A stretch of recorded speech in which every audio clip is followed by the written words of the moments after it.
we doing? I'm trying to focus on two stuff back. I don't Oh, know if that's a okay, technical all right. term or not. Yeah, oh, yeah. You're all, Highly you're all set to go there, technical. Stephen.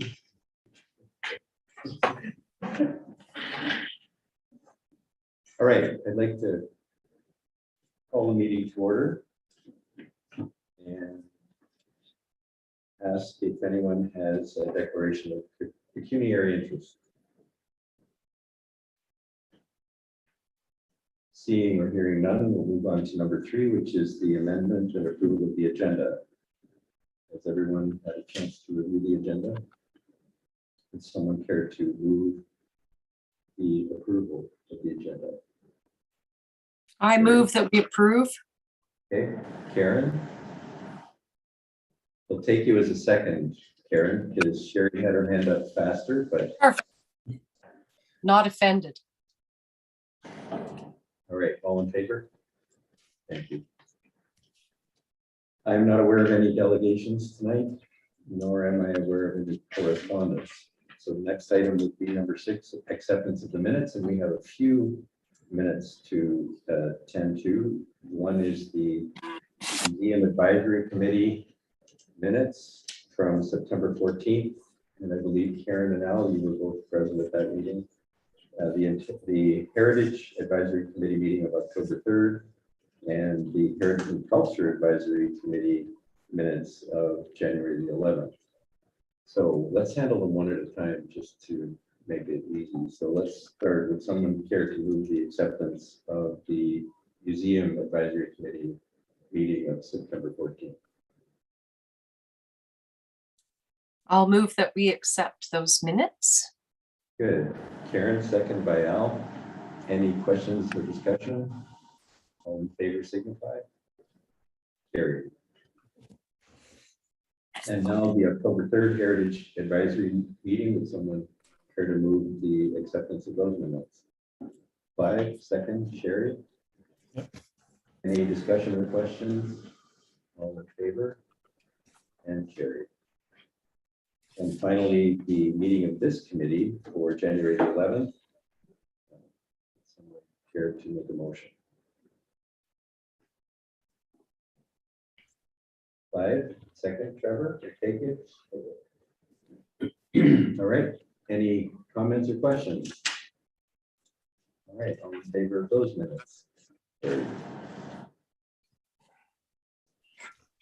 Now moving on to number 7 in the agenda, business arising from the minutes. And we have 2 items, 7.1, committee orientation, and then we have an update 7.2. So I turn the meeting to staff Amy to orient us. Okay. I do apologize in advance that the next little bit is going to be me talking at you even more, which I know we've done the past 2 times we've got together already. So I'm just going to share my screen here so that we can all follow along on the slides.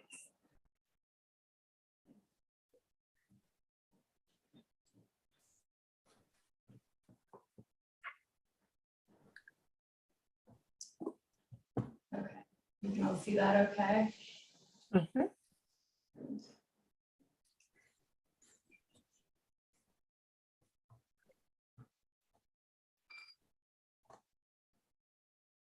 I'll still see that okay? Yep. Perfect, okay. So I'm going to kind of break this into chunks and first do kind of the department orientation and some overall committee orientation. And then I think I'll pause for questions, and then I'll go into kind of the next chunk and pause for questions and so on. I think there's kind of like 4 natural breaks in the presentation, if that's okay. So to start, I just kind of have an overview here of where cultural services falls within the town of St. Mary's. So we're part of the community services department, along with early learning services, recreation, aquatics, and senior services. And we all report up to the director of community services, who is Stephanie Ishii, who I know a number of you will know. And then again, this is a super tiny print I recognize, and I won't get into all of this, but it's kind of just a breakdown of what happens in each department. So this is really just an FYI for your own information to kind of see where heritage and museum and overall cultural services fits into the municipality. Next is just, again, kind of a bit of a flow chart there for how something moves forward.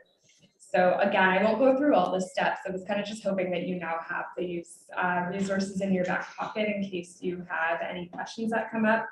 But there's basically council-driven initiatives, staff-driven initiatives, and committee-driven initiatives, and kind of what that path is for making things happen. I will point out, though, I am bringing a report forward tonight, which I would kind of put in the staff-driven initiative category, but it's not necessarily following this path in that it is coming to this committee before it's going to council. And kind of the logic there is we're just kind of making a small, or staff has recognized the opportunity to make a small change to a program that already exists. So it's not an entirely new program. So that's why it's coming here first. Next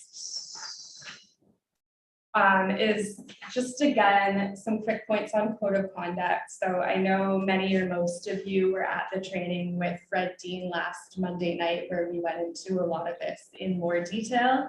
So this is, again, just kind of some quick bullet points there to refer back to if you're ever in doubt. But kind of the gist of it is that you're here to serve the community and kind of seek to advance the common good of the town, obviously with a focus on heritage, museum, and public art. He also at the training last week got into conflict of interest as well. So again, if you're ever in doubt here, speak to me once you've seen the agenda and we can walk through how you go about declaring and how you excuse yourself from that portion of the meeting. And then our terms of reference. So this is a pretty hefty terms of reference for this committee. And it's broken down into the parts that the committee is actually mandated to do. So a lot of that falls into the heritage category, and especially with the Ontario Heritage Act. But there is a little bit under the museum as well. So in order to receive provincial operating funding for our museum, we are required to have a committee. And that committee is to advise on things like our strategic plan and policies. So those are kind of the two must-dos for this committee in the terms of reference. And then the terms of reference is further broken down into heritage, museum, and public art. So getting into this, it's really just to advance heritage within the community. So recognizing, researching, and putting forth both Part 4 and Part 5 designations. And then there's kind of some more open-ended ones, such as interpreting heritage to increase appreciation and understanding of community assets. So typically the Heritage Committee would support municipal events such as Doors Open and the Heritage Festival. And if there's an opportunity for walking tours to come up for things like that. And sometimes the committee's taken on specific research projects, or like the photo documentation project that took place during the last committee. And again, that kind of continues on into Part 4. There was a lot there for heritage. So specific to museum is to provide input in the development of our strategic plan. So our current strategic plan was passed by council in 2020. So we're still working through that current strategic plan.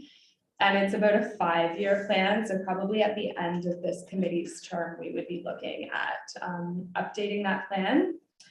And then reviewing all of our museum policies. So we have, I believe, 8 policies that are a requirement of CMOG, and we typically review those on a 3-year cycle. So over the next couple of months, some of those policies will start coming before this committee for review as they come due based on that cycle. And then advise on the deaccessioning of artifacts. So I know this came up during the tour of the museum that we have an intern that's been working really hard on recognizing some artifacts that staff feel are appropriate for deaccession. So you will have that to look forward to in the next couple of months as well. Under public art, your role is to advise and promote communication and outreach on a public art policy, which does not yet exist. So again, that policy is it's nearing the finish line and will be coming to this committee for approval in the next couple of months. And then again, once that policy is approved at both this level and at council level, working on implementing those projects.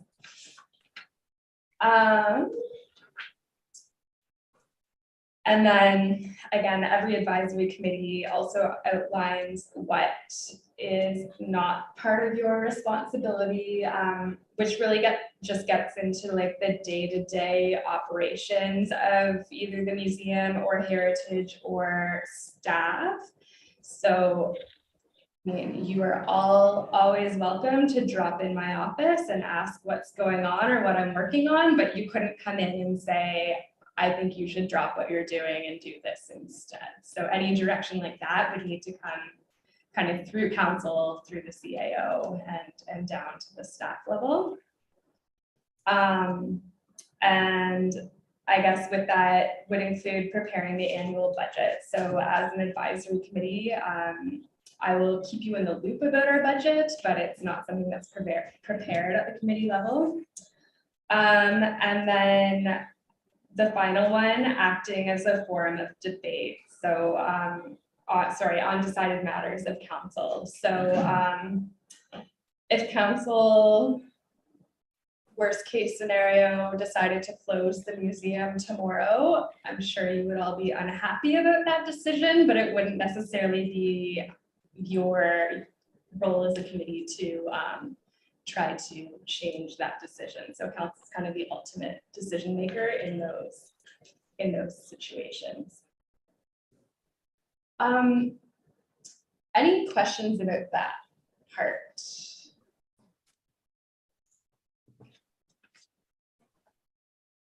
Okay. So moving on is kind of just a further breakdown of what happens within the Cultural Services Department. So of course, heritage falls under there. So we have 48, this says 47, but we have since had another designation. So 48 heritage properties that we look after administering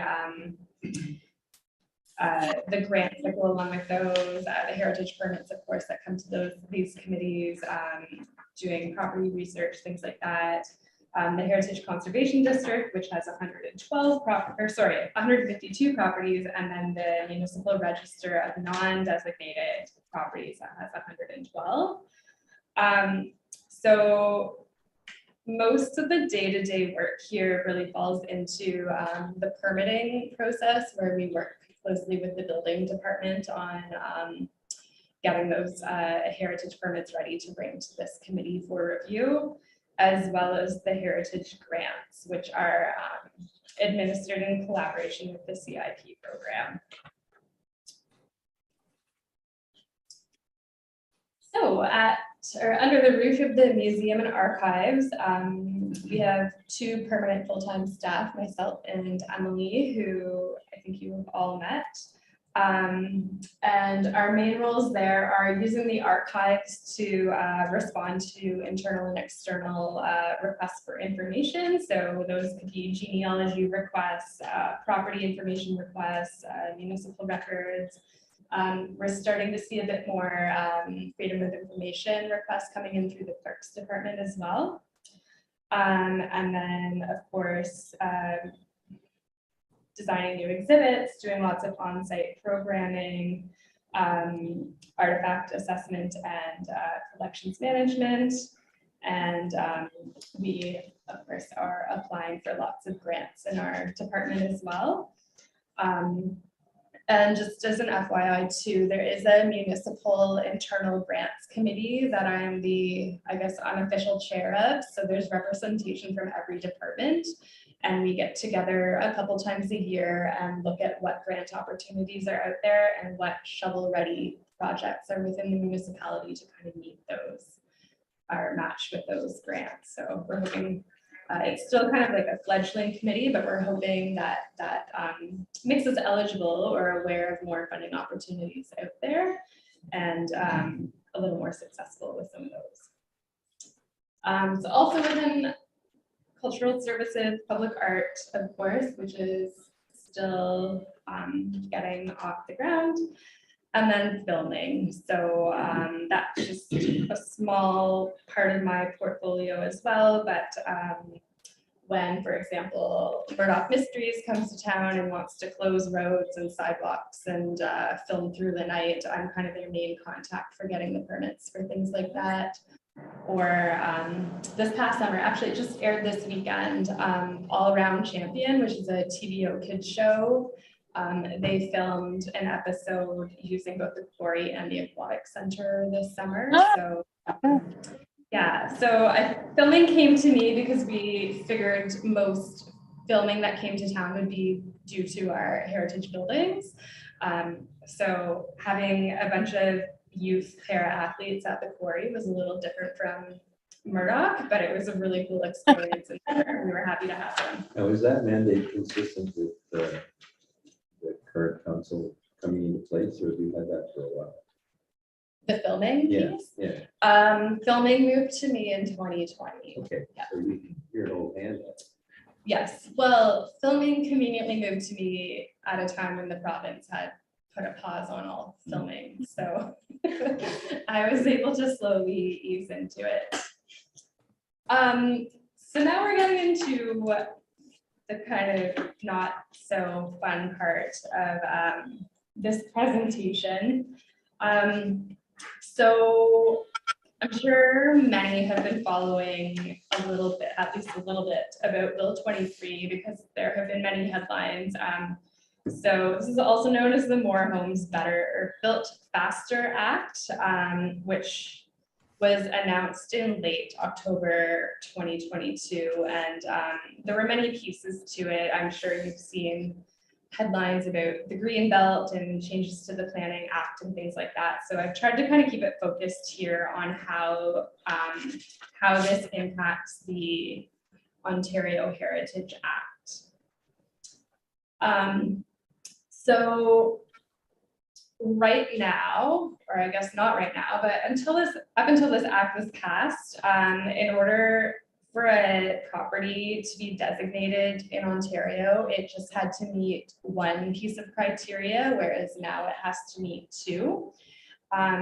So that's kind of like an additional threshold that a property must meet. And a property also must be listed on that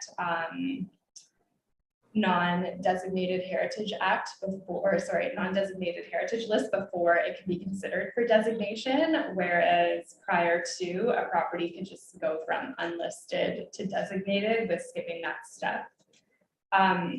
Furthermore, a property has to meet at least one criteria to get on that non-designated list, whereas right now there's like pretty loose criteria there. So beyond that, if we were looking to designate a property, it would basically have to be on that list first. And if council does not pass or issue a notice of intent to designate within 2 years, that property is automatically removed from the list and can't be put back on the list for 5 years. So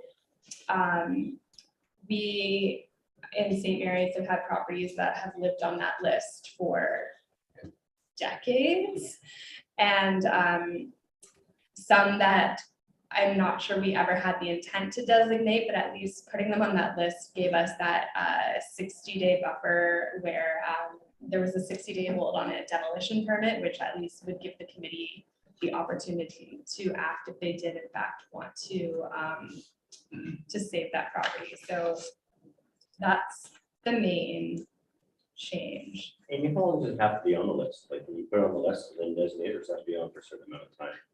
It, like, we could put it on the list tomorrow and then start the designation process I wasn't immediately. clear on that. Yeah. Thank you. Yeah, it has to, yeah, so it would, I guess, it would be an additional trip to council to first put it on that list. Yeah, I just wasn't sure Yeah. how, so it had to be on Yeah. for a year or something, that didn't know what the deal was. Yeah, and so, like, I just took our most recent list to council in 2021, I think. So yeah, it would be taking that property to council to add to the list and then starting the designation process. So it would be another trip to council.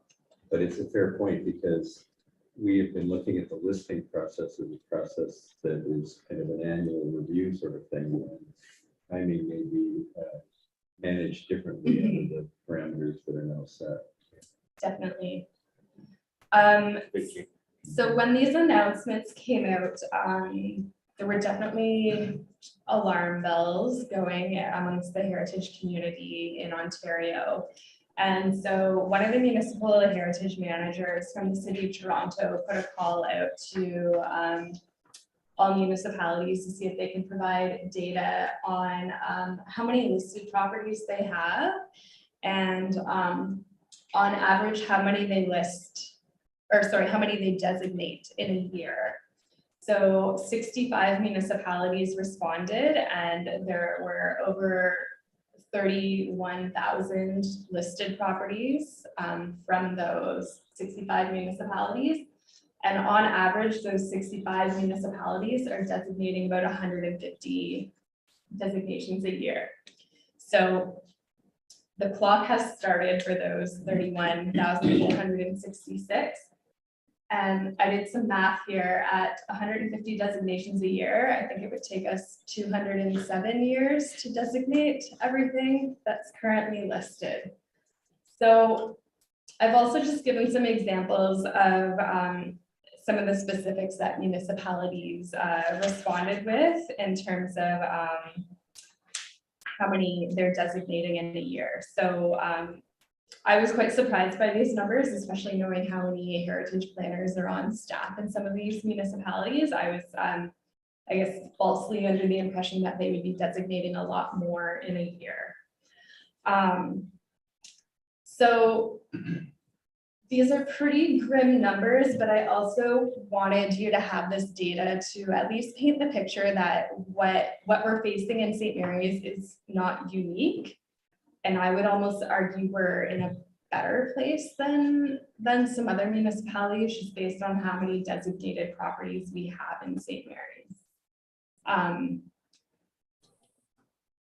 So if you look specifically at St. Mary's, we have 112 properties currently on our municipal register.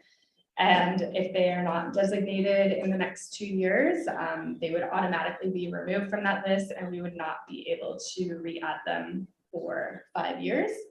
And we're currently designating 0 to 1 properties per year. So the last designation we wrapped up was in 2021, which was I think 345 Wellington Street South. So did the clock start on the 2-year time on November 20, whatever it was, 28th, was it? I believe it was January 1st. Is So it's a calendar when, year. Sherry, I don't know if you're able to help me with this. I think it was the first. I think it was starting in the new year. Mhm. Okay. So it was it was announced, I think, October 26th. And then there was a month of public input period, and then things started moving forward late November. And then I also just give, I'm not sure aggressive is the best word to use here, but I couldn't come up with a better word. Just in that we have not been particularly forceful in our approach to designation in St. Mary's, and we have typically waited for property owners to approach us and say, hey, I would like to designate my house. I know occasionally we have tapped people on the shoulder and said, hey, your house is worthy of designation, give it some thought. And if that's as far as the conversation goes, we typically have not pressed that. Well, when any you look at that further. number of 31,000 versus 150 designations, it strikes me that we've been fairly consistent with all those other municipalities in being content to leave things on the significance list and not designated. And this definitely means that that notion is lost.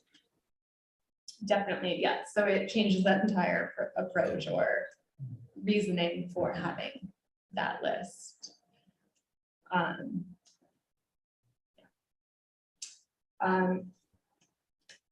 So I tried to give some good news here in that we have a fantastic heritage conservation district with 152 properties on it. We have 40 designated properties in St. Mary's, and we do have a good heritage property grant program. So again, for a municipality our size, we have a lot of designated properties. So, and those ones are not impacted by any of these changes. So they're considered safe. That's the word we want to use. Did the approach change in terms of creating a heritage district? Under this act? Yes. Yes, so I did not get into that either, but just how the threshold went up for individual designations, that also changed for heritage conservation districts.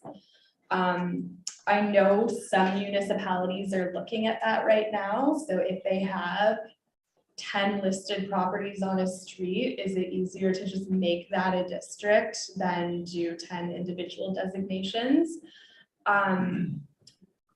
Knowing the studies that are involved in creating a district and knowing that 2-year clock is ticking, I think that's going to be an uphill battle to successfully get those districts through in that I mean, it time. certainly took our community a long time to establish one. Yes. Any other questions on that? I didn't mean to push you off the track. Are you at the questions point? Yes. Okay. Yeah. And we can't see Julian, so I hope he's. I can see him on my Okay, screen. good. As long as you're keeping an eye out.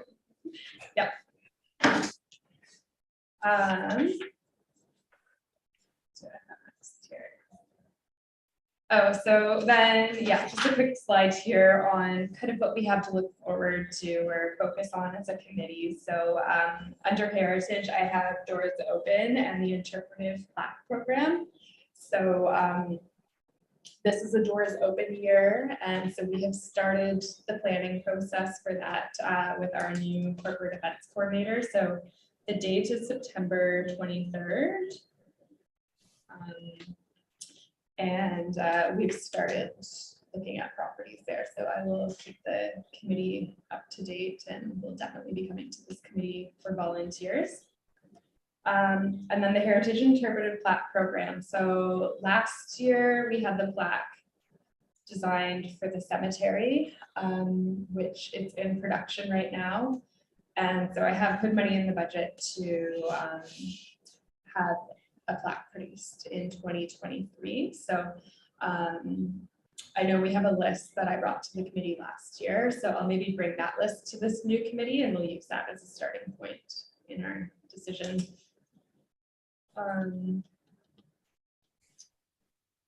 At the museum, really just focusing on continued pandemic recovery. So our numbers are trending towards pre-pandemic, but we're not quite there yet. So just continuing to push with that. And then continuing, we're just kind of methodically checking things off of our strategic plan. And then public art is the actual implementation of the policy. Which we excitedly await. All right, any questions on the 2023 and beyond? How do you go about starting to implement a policy and a program for public art? That's a great There's our, question. there's our question. So the first step is to get the policy. Yeah. Yes, so the policy, and again, I will go into all of this back history when I bring the actual policy and report forward, but a policy was written 5-ish years ago when it was thought that public art would be a project of the BIA. It was then decided that it should be brought in and be a staff managed program, not a BIA managed program. So I have that draft policy from when it was written as a BIA policy. So a lot of that I was able to just change from BIA to Town of St. Mary's. And then there's a lot of really good policies out there. So municipal employees are really good at combing the internet and seeing what's on other municipalities' websites and what works and what doesn't. So for example, the City of Guelph and the City of Kingston both have really good public art programs. So I've been able to take some pieces from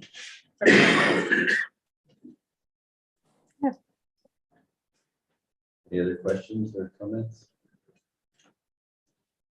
That will be the newest aspect for our committee work, I think, right? Because we have prior members of both of the other predecessor committees, so public art is going to be quite exciting for all of us, I think.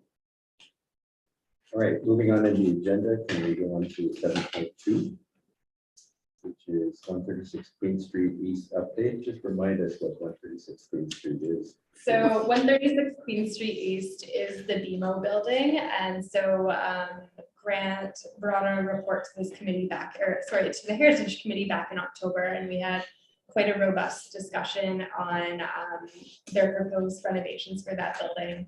So Grant took the committee's advice back to the project manager with BMO, and they were satisfied with the suggestions that had come from this committee. They felt they were reasonable. So, and then kind of winter hit and construction plans stopped. So that's kind of where that has been left for now. And those deliberations and recommendations are documented in the minutes that we approved tonight. So we all have copies of that. Any questions or comments on that?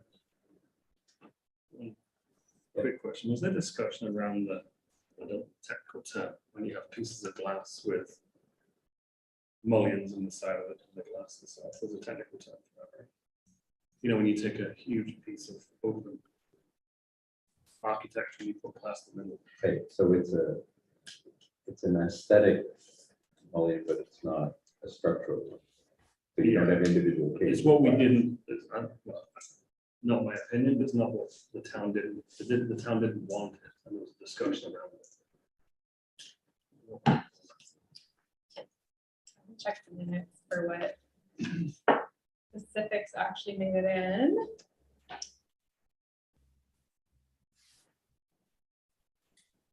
Well, there's nothing really in the minutes. Recommendation that, well, we did say that the mullions have a configuration of at least 2/2. Right, it's not the mullions, it's not the windows, it's the, it's on the corner, right? You've got the structural support, and then each side of those two Oh, you're pieces of talking glass. about the display Oh. windows? Yeah, large is that ones? right? Yeah, yeah, those kind of things. They. I We think wanted they- them to do something with that. Yes. Well, because they just wanted to replace the aluminum with aluminum, and we had said not good enough. So I think So they just didn't add that into. the- I think they removed that to this from the scope of the project Leave it as altogether. is. Yeah. I'll find Stays out. as is, Yeah. right? That sounds right. Okay. Anything else on that? And right now it's not actively being pursued. Is that what you said? That there's no construction? No, plan? so I don't think Grant has had correspondence with them for a little while. All right, moving on to number 8, regular business, 8.1 heritage business, 8.1.1 heritage grant applications.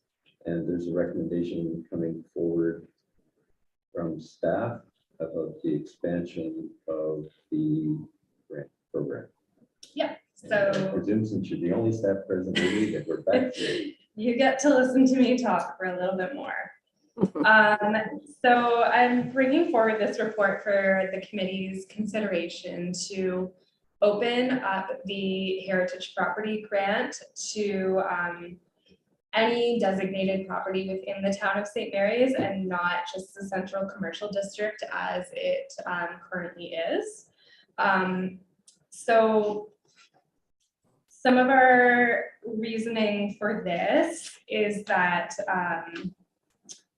there are currently 152 properties in the heritage conservation that are eligible. Plus, I believe one additional property that is not in the district, but is in the central commercial district, and that is 84 Water Street South, Riverwalk Commons, which you all know has been a successful recipient of a couple of grants. So in the past couple of years, we have had a handful of heritage property owners reach out to ask if there's any municipal, provincial, or federal grants that they are eligible for property maintenance or heritage restoration work. And if you're outside the central commercial district, there is not. So it's sometimes been a tough conversation to have with these property owners in that we're expecting them to maintain their property to the same heritage standards that a property in the central commercial district maintains their property to, but we are not offering any sort of financial support for that. And then this all kind of came to a head a couple of months ago too, with the passing of Bill 23, and the CAO and I just kind of got chatting about how it's going to be harder to designate, it's going to be harder to list properties. So how do we invest in the properties that have already been designated and we've already deemed worthy of designation in St. Mary's? And so this is a way that we thought we could support that. So just kind of giving some background for those that are new to the committee. So the grant currently supports up to 50% of a project, and that's capped at $2,500 for painting and $7,500 for other heritage restoration work. I've attached the heritage grant, which gets into all the specifics of what would qualify as heritage restoration work. So we're not looking to change any of those numbers. It would simply be making these additional properties eligible. And what that works out to is an additional 24 properties. So there are 24 properties that are on that list of 48 Part 4 designations that are outside the central commercial district. I've also provided some data there just for your interest on the past 8 years. So the number of projects the grant has supported, as well as how much money was actually issued and then how much was available. Keeping in mind that that total amount available is for both the Heritage Property Grant and the CIP. Right. So was all the money spent in the funding available? Like it didn't all go to Heritage, but did the remainder of it get fully subscribed? Yes, it depends on the year. But in most years, yes. And so this grant has always been administered on a first come, first served basis. And when we've spent it all for the year, that's all there is. So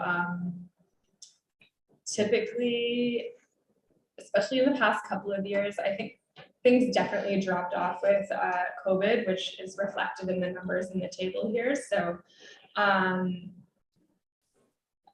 at least in the past 5 years, I'm not aware of anyone who was turned away because they didn't get to get their application in time.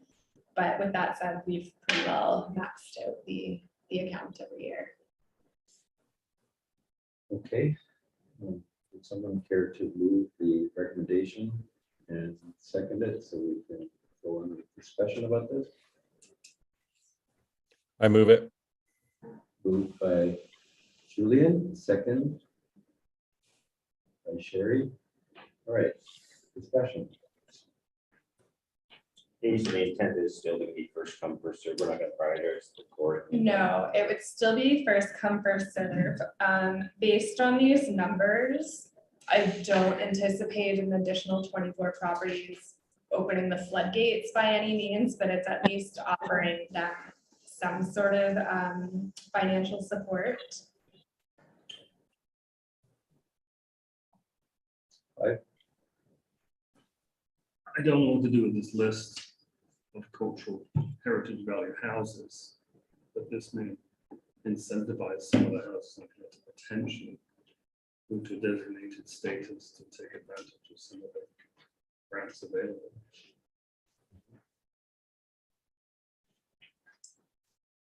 Yeah, I think that's something to keep in mind. And I know that had been a concern expressed by council in the past, which I think is why the original grant was restricted to the central commercial district was, well, are people going to catch wind that there's money out there and seek designation simply to access money?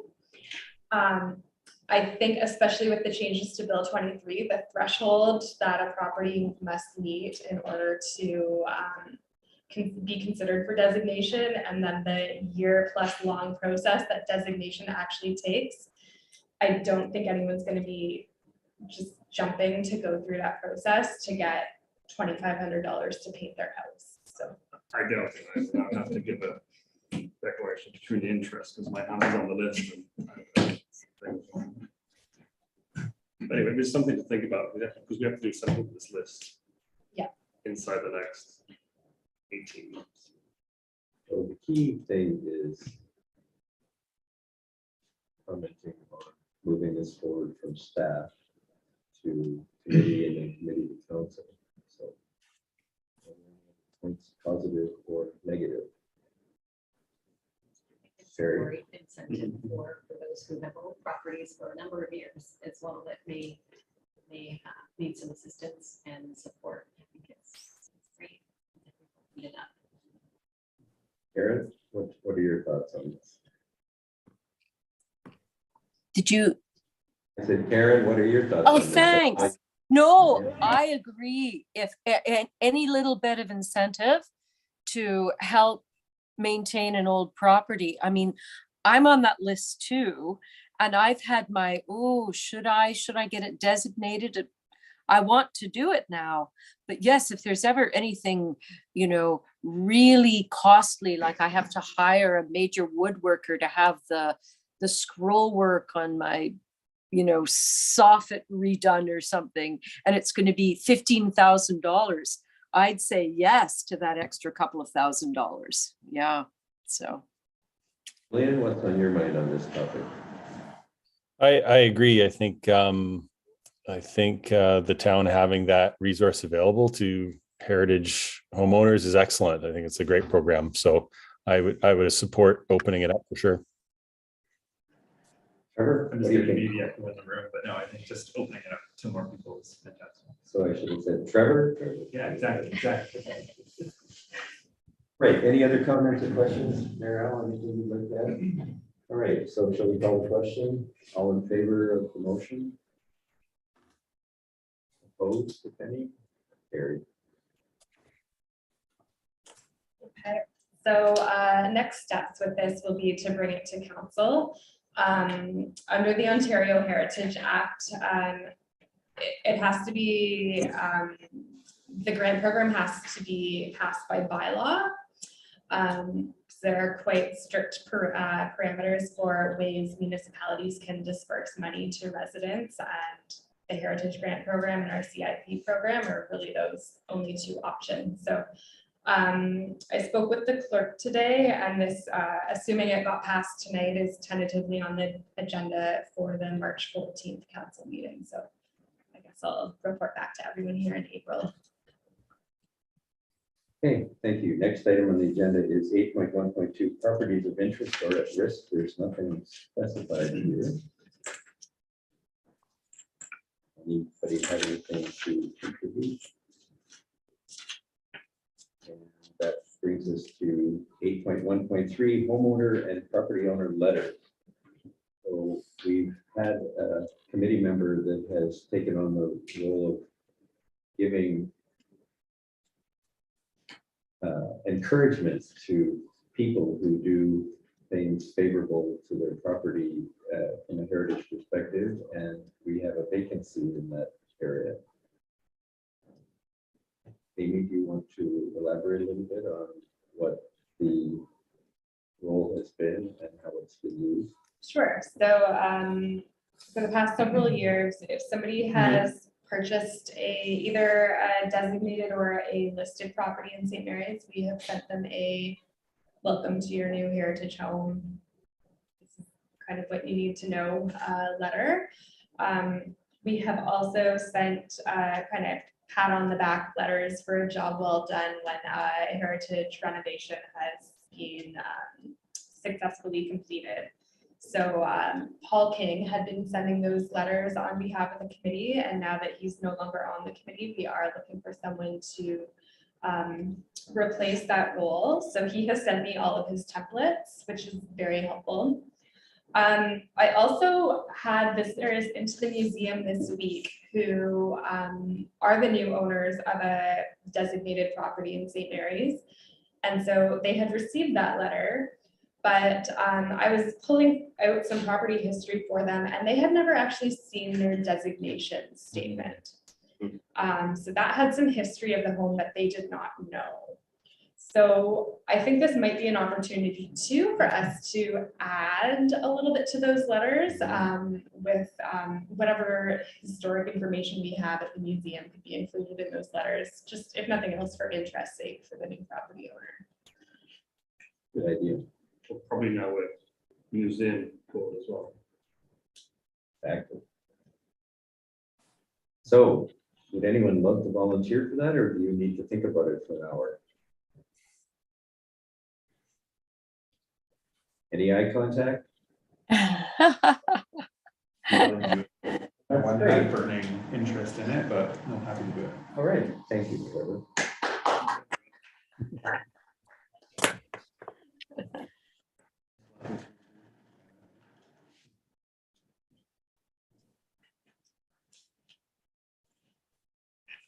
Excellent. I'm so excited. My first volunteers. Moving on to 8.2, Museum and Archives business. There's a recommendation that involves the receiving of a report, I believe. Is that right, Amy? Yep. So who's giving that report tonight? Oh, excellent. More of me. So this will be a regular museum agenda item as well as Heritage and Culture Advisory Committee agenda item, as this kind of helps with our CMOG reporting as well to give a monthly update to our committee. So I started with a couple of our highlights from 2022. So a couple I just wanted to mention were the return of melodies at the museum in 2022. So we returned with 4 concerts, 2 of which had to be moved to Town Hall due to bad weather, but it was still a successful concert series, and we're looking to continue that again this year. We were quite successful with grants in 2022, so we brought in just over $57,000, and so that included our regular operating grants through CMOG and hiring summer students, but also some pandemic recovery grant opportunities that came our way. And then I've included our total museum attendance for 2022, which was 2,902 people. This is not a great number, but in the kind of from August onwards, we were starting to trend towards what our monthly numbers would look like pre-pandemic. And Emily also reminded me that we were in full lockdown in January 2022, which I had kind of blocked from my memory. So it was certainly not a Good normal choice. start to the year. If you jump down to grant funding, so we have submitted grant applications for 2 Young Canada Work student positions, as well as 1 Young Canada Works internship positions. And our student job postings actually just went out to the public today. So if you know of any college or university age students that are looking for work that might be interested in spending a summer at the museum, please let them know about those postings. And then we were successful with a grant extension for our Young Canada Works Building Careers and Heritage intern. So Sophie's initial end date was going to be, I think, March 3rd, and we've been able to extend that until May 5th, I think, which works out perfectly because our summer students are scheduled to start May 8th. So that leaves us with no staffing gaps, which is really nice for Emily and I. Just this past January, we had the past and present Women's Institute members. So we invited all Women's Institute members from kind of a hour radius to St. Mary's for an appreciation event and for our exhibit, which celebrates the 125th anniversary of the Ontario Women's Institute.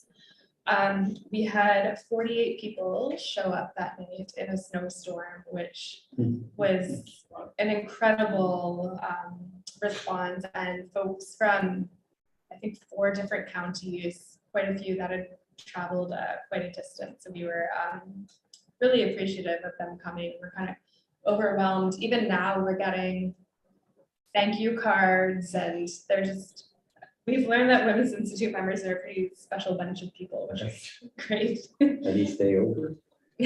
Pardon? Did any stay over? No, but they were having such a good time. It We might were have like, happened. are you really? We were glad they were having such a good time, but it was a late night for us. And then I just noticed a typo there in the final point under programming. That should say in January 2023. So 23 research request. Coming up, we have the Heritage Fair at the Fairman Center on February 24th. So we've put our call up out for exhibitors there, and they're starting to slowly come in. Again, we're not seeing quite the response we would have seen pre-pandemic, but we just had the Beacon Herald in today for an interview about the article. So that should be going out tomorrow, and hopefully that gets us some more interest.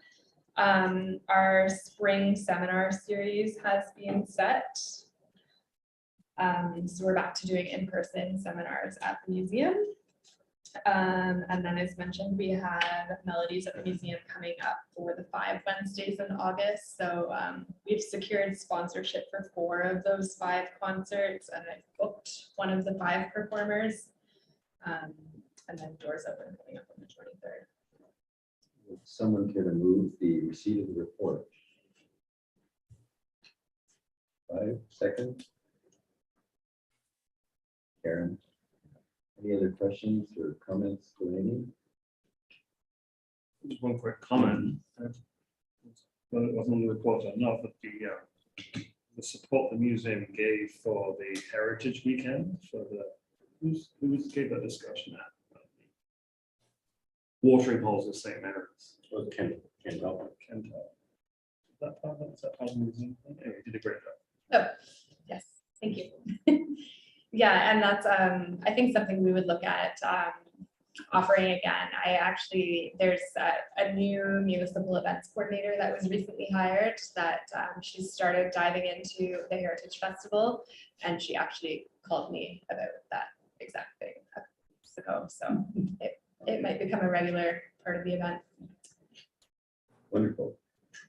8.3 public art business, I assume is still awaiting our policy. But did you mention when we might see that? If not March, then April. Okay, so coming soon to a meeting near you. 9 council reports. Mayor Allen? It's basically finishing up the budget, and the new council will be looking at strategic priorities for this term. what we do with that soon, if there's any input. Of course, we, there's this committee where we do have a committee looking at 14th Church Street, which will be seeking input from public and committees like this one in terms of the future of that heritage building. So, I believe Andrea sits on that committee from this committee. Is that right? Yeah, she sits oh on yeah, it. that's right. She's here. Yeah, she's on here. So, yeah, it's back. Thank you.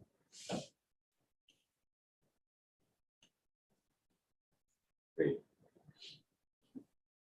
We were at 9, so 10 must be next. Other business. Any other business? We've had a lot of business without any other business. All right. Upcoming meetings, March 8th, 6 o'clock. It's a Wednesday. We know this because days in March are the same as days in February, except leap years. Number 12 would be entertaining motion to adjourn at 6:56. So, 5 seconds. Last chance to get your name in the minutes. Really in. All right. Thank you very much. All in favor, raise a hand. Thank you. Nice of you to wave goodbye.